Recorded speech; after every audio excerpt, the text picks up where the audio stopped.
Just made Maddie some French fries and wanted to say make sure you're subscribed because 92% of you are not subscribed. So like the video, comment, and subscribe.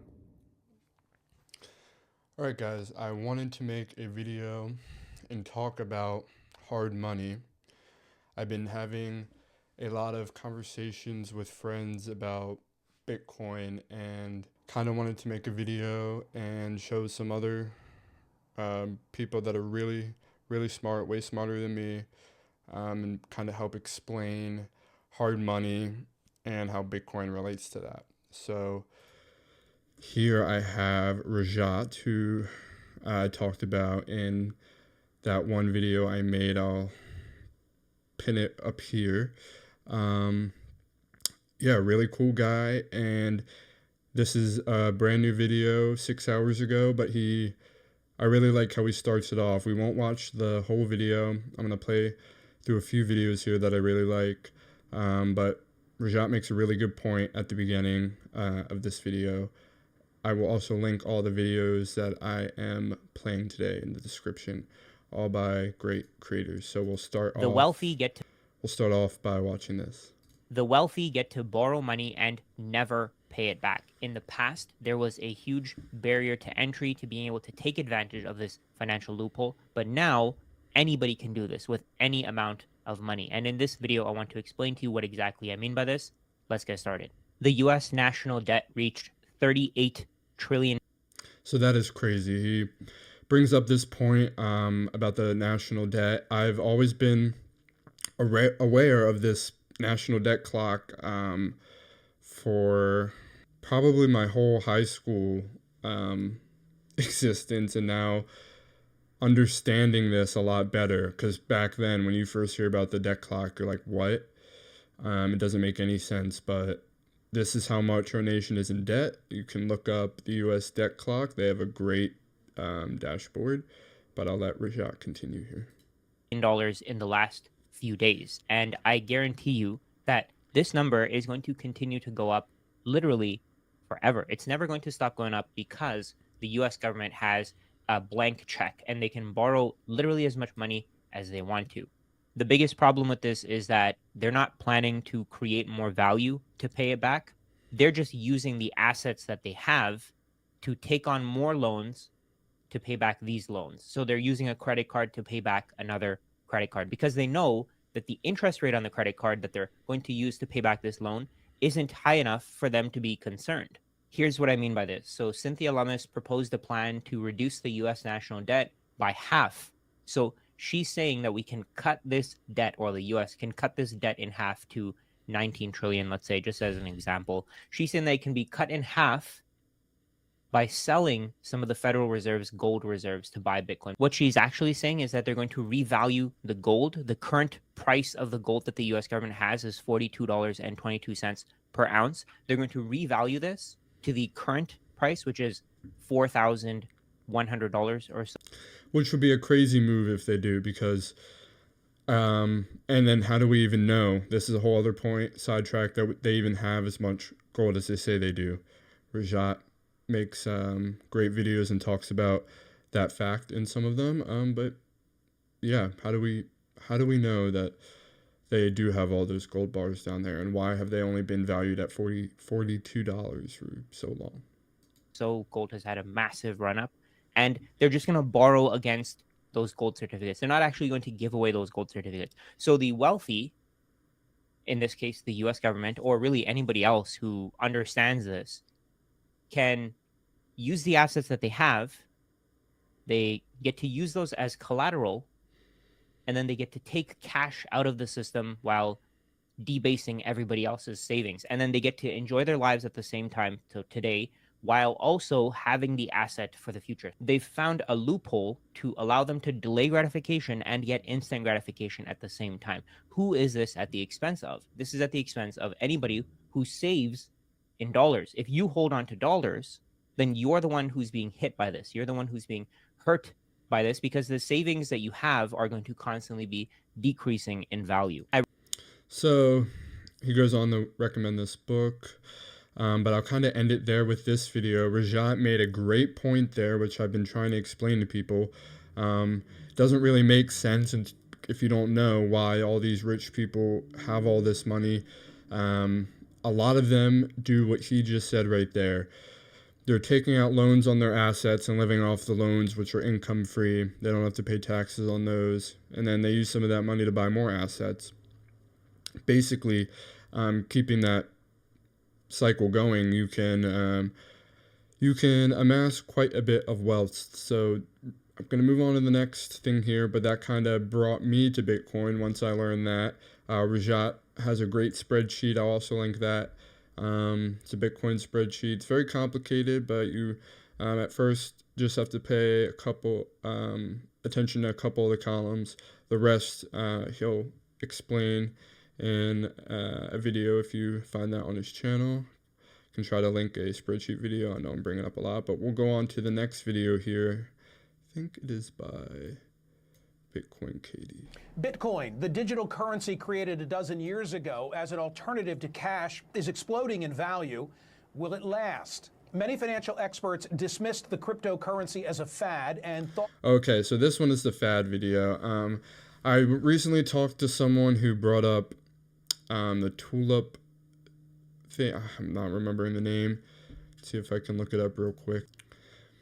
So it was Tulip Mania. So I was talking with someone, a friend, and he had a chart that he showed me that was a Tulip Mania chart, and I've been trying to explain Bitcoin to him, but like I said, I'm not the smartest person. I was trying to explain it to him in simple terms, even though he wasn't very receptive, and compared it to Beanie Babies or Tulip Mania, which was a time in Dutch history where a tulip bulb was worth as much as a house. And I know how that's easy to compare because I was bringing up how a Bitcoin can almost buy you a house, or 3 Bitcoins can buy you the median house in the US. And back in the day, it was like 20, 30 Bitcoins, wherever you choose to look at that time period. But I found this good video about someone who called Bitcoin a fad. They were on CNN, this guy's show, and then they had him back multiple years later with the same person who's a pro-Bitcoiner, and then this other guy who's against Bitcoin and calling it a fad. And I'll play this conversation out. Ultimately proved worthless. CEO of Tesla recently bought 1.5 billion of Bitcoin and said his company accepted his payment for its electric cars. MasterCard, Apple Pay, among others, are now allowing it to be used as a form of payment. What's driving this extreme bull market? And is it now a safer investment? January 6, 2018, I hosted a debate on this program between a Bitcoin bear and a Bitcoin bull. That morning, Bitcoin was worth around $17,000. So right here, January 6, 2018. And then we saw Rajat's video. He has the Bitcoin price up there, which is the price earlier today. So that's how far we've come, but let's continue. Around $17,000. 2 years earlier, Vivek Wadhwa, a tech entrepreneur and author, had declared Bitcoin dead and is sticking to his guns, at least then. I think that it's the greatest scam of modern times. Bitcoin is never going to be a digital currency. It's simply going to implode before you know it, and regular people who trust you are going to lose their shirts. Dan Morehead, founder of the first Bitcoin-focused hedge fund, defended the currency. I'm a trader. I can never be sure of anything as you are as a writer. But when that piece was written, that was 2 years ago. And since then, $100,000 in Bitcoin would be worth $4.5 million. Since Bitcoin has more than tripled in the intervening 3 years, and Pantera Bitcoin Fund is up more than 69,000%, I, of course, had to invite both men back to check in. Dan Morehead, who started his career at Goldman Sachs. Also, awesome that this guy actually came back, by the way. At Harvard Law School's Labor and Work-Life program. His most recent book is From Incremental to Exponential, How Large Companies Can See the Future and Rethink Motivation. Vivek, Michael, when is the last time you bought a pizza with Bitcoin? Never. When is the last time anyone watching this used Bitcoin to transact commerce? Practically never. In the old days, there's stories about people buying pizza with Bitcoin, but we don't use it as a digital currency anymore. This is where I think this guy's ignorant. I mean, this wasn't filmed that long ago, honestly, and people do use Bitcoin to transact. I don't know why he was making this claim, and he kind of comes off as an idiot here, but correct. What it is right now is a speculative asset. It's as valuable as casino chips are, and it's exactly what this is. Now, the argument will be that Bitcoin will reach $100,000. It could reach $500,000, or it could be down to $5,000. We don't know. Just like GameStop, it's really GameStop on steroids, 10x greater than GameStop. The difference between GameStop and Bitcoin is that GameStop had a bunch of nerds and geeks and good people who had no experience. Nerds and geeks and good people. Yeah. Finance behind it. This has professional investors. It has tech moguls who are pouring billions into it. But what happens is that they pour billions into it, the price rises, they cash out, take their profits, and you've got the zealots like my friend Dan who persuade everyone and new investors to come in and buy it, and they lose their shirts and they leave bankrupt and crying. Whereas the rich got richer and then they buy it again after the price drops, and then so people like the guy on the left here aren't doing what this guy is saying. This guy fully believes in Bitcoin and what Bitcoin is as a currency and an alternative currency to the US dollar, for example. This guy is just bringing up people who trade Bitcoin and try to make a profit, which of course there's traders in any market. Honestly, there's some people that are going to hold on to Apple stock for 30, 40 years, etc., and never sell, honestly. And there's going to be people that trade Apple stock every day and they're day traders. So I'm going to move on, and I think this video here is Bitcoin KD. Yes. If you're learning about Bitcoin. So she brings up some really good points, and I'll play this. It, and especially if you're holding your own keys, you are already in a very rare group of people. Most have never gone beyond just hearing about Bitcoin in the news. Fewer still take the steps to buy it, and even fewer go as far as practicing self-custody. That alone We don't have to talk about self-custody right now. makes you different. But something I've been wondering, is it that a certain type of person is naturally attracted to Bitcoin? Or is it that once you start learning about Bitcoin, it changes the way you think about money, responsibility, and even life itself? So that's the point I wanted to press on right there. Once you really understand Bitcoin, you do have, it is kind of like being unplugged from the matrix. It's not really, it sounds like a joke and you can roll your eyes, but once you really understand what money is, our money, the money that we use every day at the grocery store, for instance, or the US dollar, once you actually realize what it is and how our system's set up and how Bitcoin is very different from that, it gives you a whole different perspective. And she goes on. I didn't mean to barge in about the self-custody stuff. I don't want to complicate things for people who don't know what that is, but she makes some good points in this video, and we'll continue. Honestly, it's a bit of a chicken and egg situation. Either way, Bitcoiners really do think differently. And in this video, I want to show you some of the sure signs that you already think like a Bitcoiner. The first sign is that you engage in first principles thinking. So Bitcoiners tend to strip things down to the basics. Everything starts here. We don't just accept the way things are because that's how they've always been. Take money, for example. Most people never ask themselves, what is money? They just use it. But Bitcoiners dig deeper. We ask, what gives money value? Why does inflation exist? Who decides how much money gets created? This is first principles thinking. You don't just accept things as they are or blindly believe surface explanations. You break problems down to their fundamentals and build back up from there. And once So yeah, I really like the point she's bringing up. And also, this is her Bitcoin wallet. So this is a Lightning wallet. So anyone can send her Bitcoin and bypass kind of any of YouTube's fees or whatever they would charge you if you made a super chat. So I know they take a cut. This is a way, very fast, instant Bitcoin payments, and you can send it directly to her, support her. And I mean, no one can take a cut. It's really cool. It's when you really learn about it, it's a revolutionary technology. I'll put my wallet of Satoshi address up in case anyone wants to donate. I doubt it, but yes, you can send me a couple of sats to whatever other QR code I pop up, or you can send Bitcoin Katie some sats. start applying this mindset, you can't stop at money. It spills over into everything: politics, health, freedom, and even how you run your daily life. That's why it's known as orange pilling. Once you break it down to its basic principles, you are not going to be able to unsee it. And right, that's the exact point I was bringing up about the matrix. going to require a lot of cognitive dissonance to be able to outright ignore it. The second sign that you think like a Bitcoiner is that you are skeptical by nature. So first principles thinking naturally leads to skepticism. If you've ever asked what actually backs fiat money, you're already miles ahead of most people. Bitcoiners tend to be skeptical of fiat, skeptical of central banks, skeptical of government promises. But it doesn't stop there. We're skeptical of authority in general. Not in a paranoid way, don't worry, I haven't made myself a tinfoil hat yet, but in a don't trust, verify kind of way. We don't outsource our thinking to the media or to politicians or to experts just because they have a title. Instead, we check the facts, run the numbers, and look for truth ourselves. This is why... So, I like all the points she's bringing up in this video. I did watch this one before. I agree with almost everything she's saying. It does suck that we're seen sometimes as crazy conspiracy theorists when we're bringing up facts about the way our money system works today. Also, one of the main reasons I'm making this video, other than Rajat and Bitcoin Katie, I'm reading the Bitcoin Standard.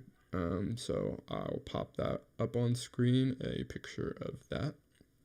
And that kind of has really opened my eyes to a lot of this as well. Many Bitcoiners arrive at the same conclusions about the financial system, even if they come from totally different backgrounds. The system doesn't hold up well once you start questioning it. Before I get to number 3, make sure you hit like and subscribe and turn on the notifications bell to be notified when I drop a new video on my channel. All right, guys, go subscribe to Bitcoin Katie. You heard what she said. We'll go to this next one. I'm not signed in. I am not signed in on this one, so of course I'm going to hit an ad. I remember when we bought our first Bitcoin in 2020. This is Strategy CEO, and I honestly thought it was Michael Saylor, so I learned something new watching this video. Here the floodgates are open. If we're moderately successful in 5 years, our Bitcoin business will go from being worth 100 billion to 1 trillion. Moderately successful. Fong Lee. Today we're going to talk about strategy. We're going to talk about Bitcoin. We're going to talk about business. Go subscribe to this channel. Really cool stuff on his channel, and awesome that he got a interview with Strategy CEO. This is a great interview. I watched almost the whole thing. It's crazy, the stuff they go over, but I'll play a little bit at the beginning here. We're going to talk about AI, cool sneakers, everything. So I'm just going to get into it. I'm really excited to be here. Fong, thank you for inviting me to HQ, and I really appreciate being here. Adrian, thanks for coming. Thanks for all the work that you have done in the Bitcoin space and with formerly MicroStrategy, now Strategy, and with True North. It's a pleasure to have you. So I'm going to fast forward here to where they're talking about their Bitcoin back credit. Offer lower returns, lower volatility, more downside protection, and hybrids are somewhere in between. So it's not a surprise to me that if you strap these public securities to Bitcoin, that number one, everyone learned and liked the performance and volatility of MSTR, and then there are people out there that want different return profiles. So he's talking about MSTR, the main strategy stock, and then their preferreds. So their preferreds are basically for people who are more conservative, and say one of them here, and he breaks it down, pays 10% APY, so you're going to get 10% on your money per year, but it's backed by the Bitcoin that Strategy owns. So they keep whatever that difference is, but you are getting that 10% every year, which is a lot for a normal investor, let's be honest.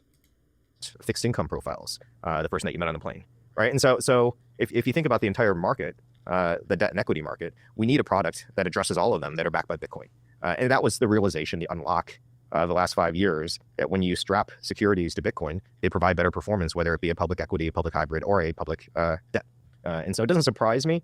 And of course, we happened upon all this. We've transformed the capital markets essentially by strapping things to Bitcoin. And that's the great thing about Bitcoin. You strap a pair of sneakers to Bitcoin and then everybody loves them all of a sudden. You strap an iPhone, you make it orange. Thank you, Tim Cook, to the Bitcoin color orange. And I think it's probably selling better than they expected it would sell, right? So you put anything and you put Bitcoin behind it. You put a company, you put a public equity, you put a public debt, you put public preferreds, you put convertible notes, you put Bitcoin behind it, and it performs better. And so There are different people with different investing profiles. There's me, there's you, there's institutions, and then To be honest, this isn't helping our fad thing. there's the woman you met on that plane. And I think at some point in time, people realize that you strap any security to Bitcoin, it's going to perform better. It's going to give you better But yes, these are all facts. returns, and in some cases, it's going to give you better dividends and better fixed income, which is likely what she's looking for. Absolutely. So they're talking about a lady that, I think it reflects quite a few things. I mentioned. yeah, that he brought up, and he met a lady, an older woman who on a fixed income, and she has a certain amount of money, and she's looking to get a certain return every year. And she's thinking, should I have a financial advisor? Should I be in the S&P index? And he brought up the idea of Bitcoin-backed securities, which is what Strategy offers. You park, I think, one of their security or preferreds, it's $100 around that a share. It does fluctuate a tiny bit, but it's pretty much stays at that price, and then you get your 10% based on how many shares you have. So you have $1 million into that preferred, then you're getting $100,000 a year on that $1 million investment. Often that on my live streams, I talk to my dad about Bitcoin a lot. He's a man in his 80s and very, very different generational profile. But one of the things I've been able to do to get him, get him into the fold, so to speak, first with iBit and now potentially with preferreds, is at his age, he doesn't want to risk money, but he also doesn't, he's not opposed to having an idea of getting a dividend, having money coming in. So for him, something like one of the preferreds is great because it can be a monthly expense that he just takes off of his docket and he doesn't have to worry about. That's one of the things that appeals to him. The woman that I spoke to on the plane, she was very, very similar. She thinks that on a monthly occurrence, if she had a dividend coming in that didn't put a lot of her capital at risk, that'll be something that she's very interested in. Then on the flip side, as I mentioned on X, we have a lot of younger individuals, especially with the listing on Robinhood now, that are very, very interested in the preferreds. I think that people are really underestimating the impact that the preferreds can have in terms of scaling and in terms of broad appeal. So there's a two-part question I have with that. One, the listing of the preferreds on Robinhood I thought was huge because they, to my knowledge, never had another preferred listing. So he'll go into how their preferreds are doing. I didn't realize we're already at over 20 minutes, but I wanted to give a little bit of an idea to my friends. Mainly, I can show this video to them and give them a better idea of what Bitcoin is. And these are some of the videos that I had. I have one more here, but we'll jump to it real quick. After 1,000 hours of studying Bitcoin, I thought I could explain it to anyone. Family dinners, group chat, Uber rides, urinal conversations. Have you heard about Bitcoin? Dude, what the? You show them charts, documentaries, and books, and they still say, but what happens if they turn off the internet? Or, what do you think about XRP? And it makes you want to blow your damn brains out. That's when I realized the problem wasn't the message, it was the audience. So I built a system to spot 5 investor archetypes that could save you hundreds of hours of ever explaining Bitcoin again to a lost cause. You know this person. They're not broke, but they're comfy. Maybe too comfy. They make good money. So this is a really good video. Great editing. I'll point you guys to this channel. Go watch this video. I'm going to link them all. But yeah, this video, just from the editing alone, deserves a view. So check that out, guys. I'm going to stop rambling about Bitcoin and hard assets. We didn't even get to talk about gold too much. It did come up. But I will end it there. Thank you guys for watching, and I'll have some videos up here. Sorry if you're coming from the Marpy content and this is kind of like, what the fuck, but hope everyone enjoyed.